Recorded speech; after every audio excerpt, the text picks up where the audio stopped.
The last two systems that we're going to cover are the taste and smell systems, and they are a lot simpler than the others we have seen, so these lectures will be pretty short. The olfactory system processes the sense of smell. This happens because there are odorant molecules in the air that we inhale, and these are what the olfactory system will transform into a neural signal and a perceived smell.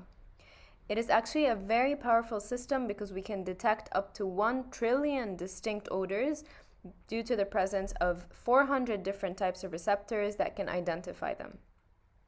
Another interesting feature of the olfactory system is that it is very closely linked to memory, which is why we feel that certain smells are associated with specific memories. Actually, olfactory memory is strong and more resistant to forgetting than regular memories. In the upper part of the nasal cavity, there is a layer of cells called the olfactory epithelium. Here, the olfactory receptor neurons sit and are able to bind to odorant molecules that are found in the air that we inhale. These molecules are trapped in the mucus that lines the nasal cavity. The axons of the olfactory receptors then enter the olfactory bulb to synapse on the mitral cells, and their axons will form the olfactory tract that will project into the brain.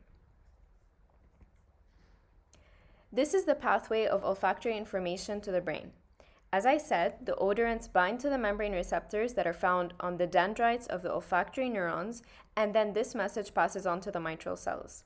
The olfactory bulb that is found on the bottom part of the brain, as we can see in the diagram on the right, and the olfactory tract will then go to various destinations.